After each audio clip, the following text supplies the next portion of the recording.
Hello and welcome back to my channel. My name is Jackie. I'm an aspiring fiction author who's preparing to do NaNoWrimo for the first time this November. I do have a bit of a cold at the moment, so if I sound really stuffy, that's why.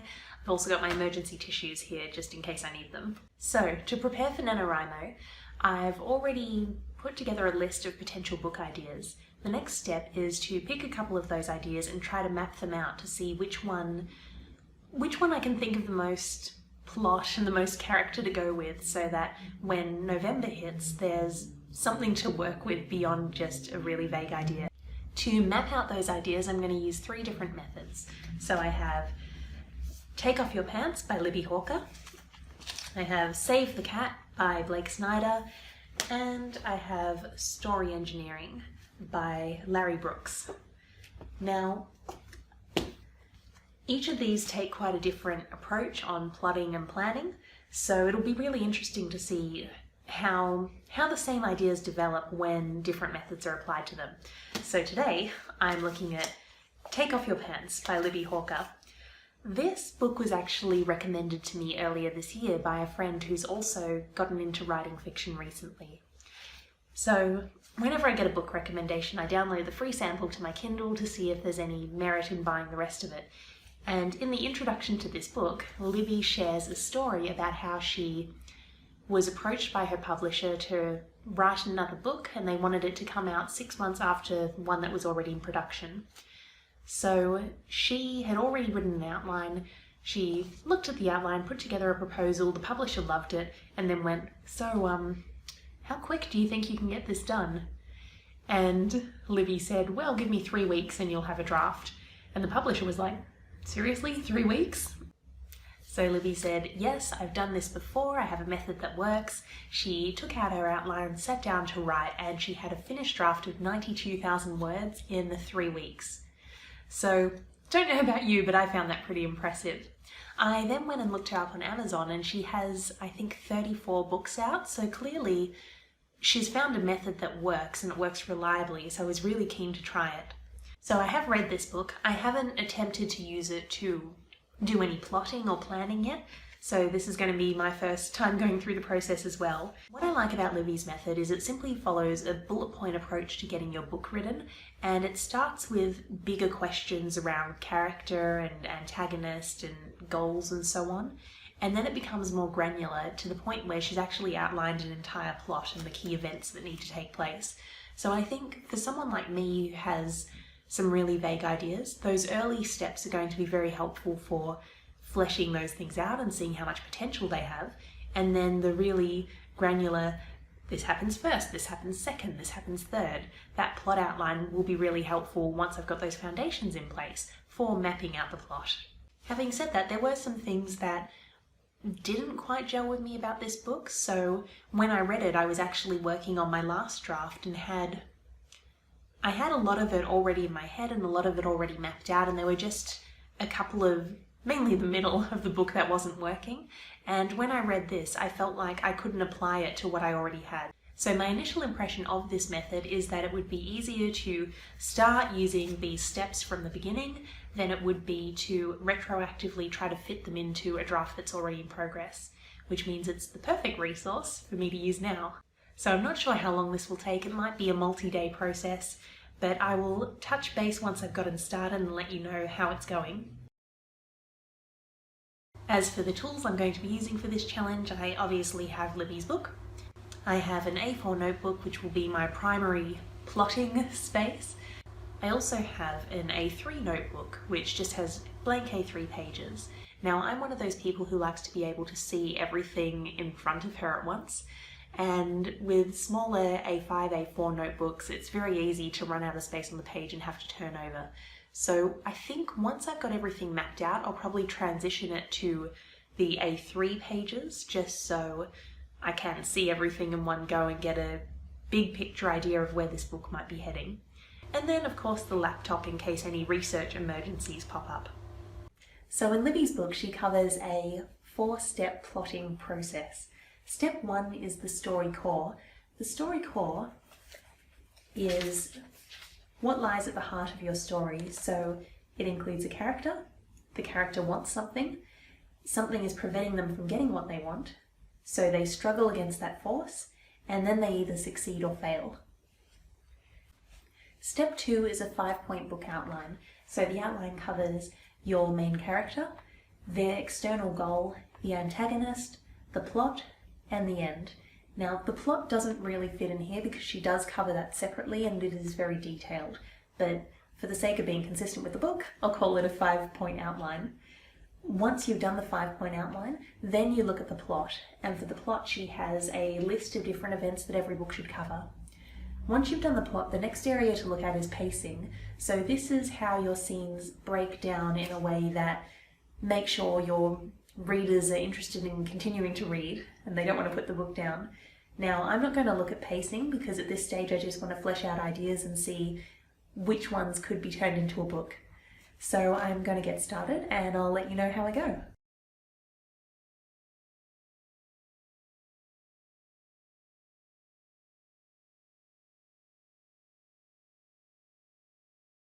Okay, I'm done, or at least I'm as done as I'm going to be for today. So I've done the story core, I've done the 5-point outline, and I've attempted to plot. I found the story core really helpful. Now, if you saw my last video, you'll know I went through all of my jotted down dreams to see if there were any book-worthy ideas in there, and I had a spreadsheet with 18 different tabs. So what I did for the story core was I went through each of those to figure out whether I knew enough about the idea to complete the story core. So did I know enough about it to know who the main character would be, what they want, what forces are getting in the way of them wanting it, and how the book is likely to end.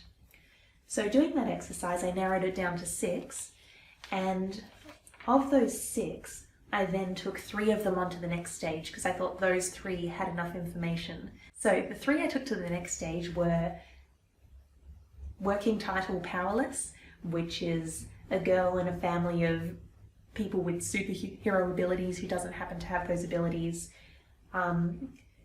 What she wants is to be accepted by her family. The preventative force that's getting in the way is her father, who won't accept her until she demonstrates that she has powers. And success or failure in the end. This could go either way, so she can sacrifice what she believes in for acceptance, or she can decide to give up on the acceptance. The next one was about some villains who want to take over heaven. The character is a storybook villain in one of the lower levels of hell. He wants to get into or take over heaven. What's preventing him is how the universe is actually set up, the universe of this book. There are lots of checks and measures that are designed to prevent people from moving from one level of hell to the next until they've undergone enough development. And the third one is, I'm calling it vampire board games at the moment. So the character is a vampire or some sort of immortal being who has never left the house due to being trapped there by the family's enemy. She and the other young people in the house amuse themselves with these board games where they can level up if they achieve certain challenges. What she wants is to defeat the enemy and to free her family. What's preventing her from doing this is the enemy, obviously. Also her lack of skill and training, as well as the family as well. You know, they've found a way to make this work and they don't really want any young'uns shaking it up. Success or failure at the end? Well, success would be killing the enemy and the family goes free. So that was the story core step of the process. Step 2 was to do the 5-point outline. And this is where I got a little bit frustrated with the book because in the earlier sections where she's talking about the story core, so the character, what they want, etc., she uses a number of examples in literature to illustrate that these elements are at the heart of every story. So the examples she gives are Charlotte's Web, Lolita, The Cat in the Hat, To Kill a Mockingbird, The Wonderful Wizard of Oz, and at other points in the book I know she refers to Harry Potter as well. Now when she gets into the outlining part of the book, the only example she gives is one of her own books that she wrote following this process. So the book is called Tidewater, and it's a retelling of the Pocahontas story, a fictional retelling of Pocahontas. And the issue I had with this was that in the 5-point outline, point 2 is your character's external goal. Now in the story core, it just said what does the character want. So if I go to the powerless story, what the character wanted in the story core was to be accepted by her father and her family. But when I think of an external goal, what comes up is she wants to prove that she has powers, she wants to find her powers. And the problem with this book going from story core examples using other books to just using one of her own books for the outline is that there was no way I could see how one book idea had transitioned from the story core to this outlining stage. So not 100% sure whether what the character wants and the external goal should be the same or not. The other thing that was a little bit frustrating about this 5-point outline is that you don't do it in order. So step 1 is your main character. Now logically you think next you would go on to step 2. However, rather than going on to step 2, you go to the end of the list and add an extra line where you describe the main character's flaw. After this you go back up, not to step 2, but to step 5, where you explain what happens at the end of the book. Then you go back up to step 2, where you share what the character's external goal is. After that you go to step 3, which is the antagonist of the book. And after that you jump back down to the bottom again and add yet another extra line where you list the ally of the main character. Then after you list the ally, you add another line to the end of the plan, which is the theme of the book. And it's only after you've done all of this that you go back up to step 4, which is your plot. Part of me can see why she's done it this way. Obviously you want the elements that set up the book at the beginning of the book, like the main character and their goal, and you want whatever happens at the end of the book at the end of the outline. However, if she was doing it that way, I don't understand why the flaw, ally and theme aren't at the beginning of the plan, and I also don't see why we needed to do this jumping around. Couldn't we have just gone from the beginning to the end? So that's just a pet peeve though. I mean, ultimately it probably doesn't matter what order you write these in, just as long as you get it done.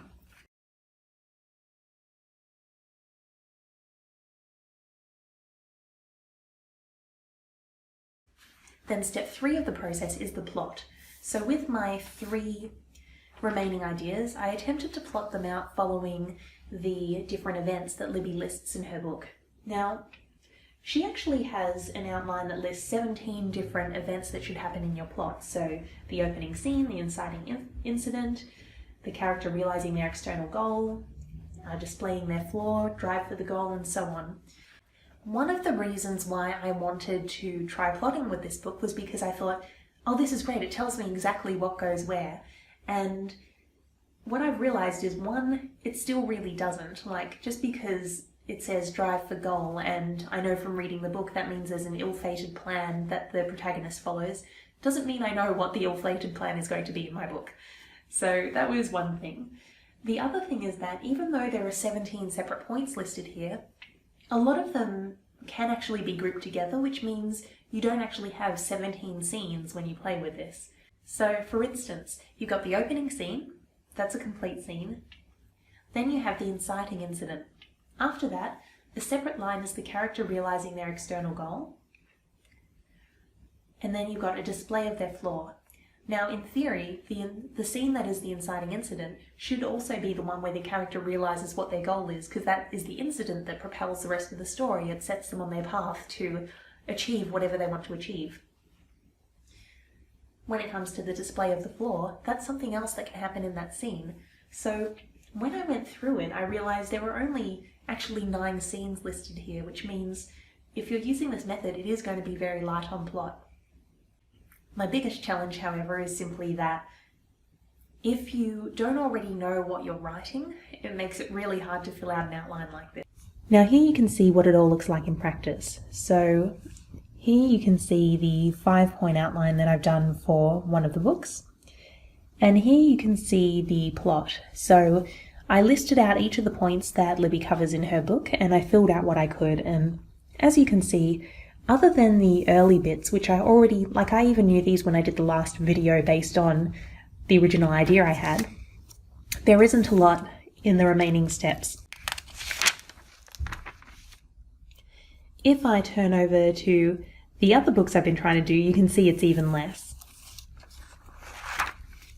So one of the challenges with writing fiction and plotting in this way is that you do actually need to know what you're writing about before you fill these in. So someone forgot to film the last part of this video yesterday, which means here I am 1 day later. Now, at this point I have gone back to the take your pants off method. I have tried to flesh out the plots a little bit more. I haven't had a lot of luck, and I imagine that is one of the issues with the process. You probably do need to do this over a few days or a few weeks to let it marinate. So now that I've been through the whole book, what do I think?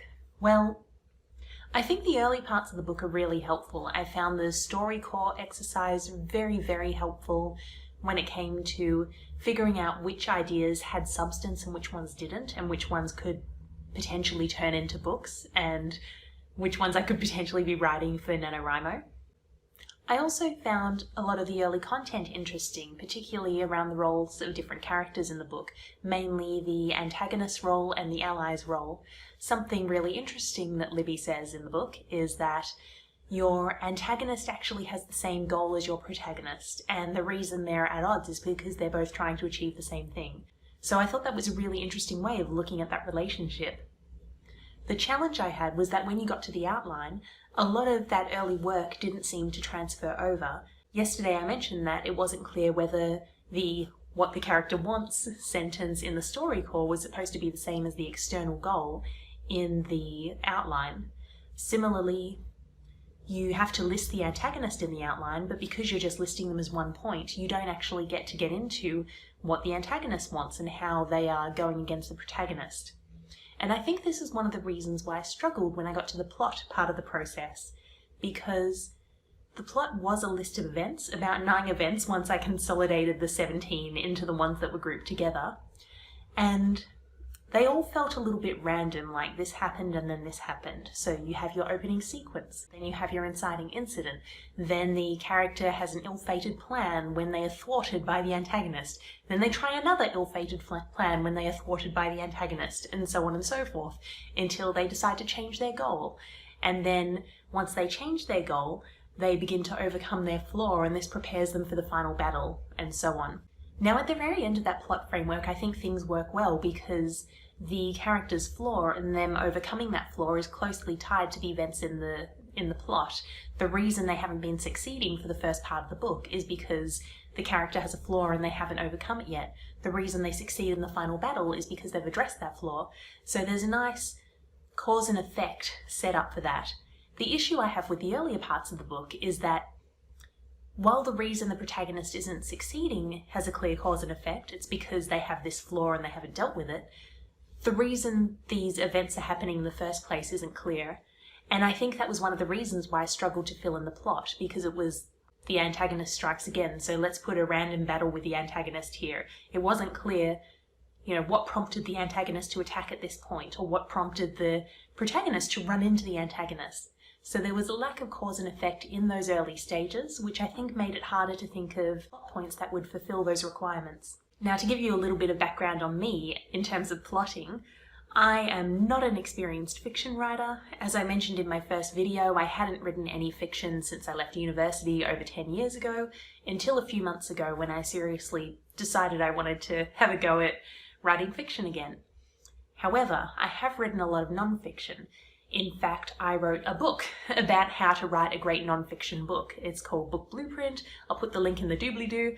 If you are a fiction writer, I don't recommend this book because it is not designed for you. It is designed for entrepreneurs who aren't writers who want to write a non-fiction book that will boost their business. If that happens to be you, then click on the link in the doobly-doo to find out more. Now, what's interesting is my book, Book Blueprint, is all about planning your book up front. It's all about creating a blueprint so detailed that when you sit down to write your book, it will write itself. So in theory, plotting in fiction should be a natural next step for me because I'm used to doing these really detailed outlines. The challenge I'm having is that in nonfiction, ideally you're writing a book based on your knowledge. You're writing about a framework that you've either experienced firsthand or you've taken your clients through. So rather than having to figure out what goes where, the book blueprint process is really just a structured way of getting the knowledge that's already in your head out of your head and onto paper. The problem with fiction, and the problem I had with the plotting outline in this, is that I just have a bunch of vague ideas in my head. I have no idea what's supposed to happen at any point in the book. So when I had this list of events I needed to fill in, that wasn't really helpful unless I already had some idea of what had to go where. Now, again, this might be helpful if I do it over a little bit more time, but the way Libbie pitched the framework in the introduction made it sound like it's something you can sit down with for a few hours, and then you will have such a good outline that you can write a 92,000 word book in 3 weeks. And I don't think that's been the case for me. However, I did find the StoryCorps part helpful. I did find thinking about the different characters' roles really helpful, and I do think it was a good idea to do this book first before I moved on to looking at other plotting frameworks such as Save the Cat, which I'll be looking at next, and story engineering. So I hope you enjoyed that rundown of me taking my pants off to plan my book. If you want to learn more about Take Your Pants Off, I've also put the link to that in the doobly-doo. And I will see you next time as I attempt to continue fleshing out these ideas using Save the Cat. Bye!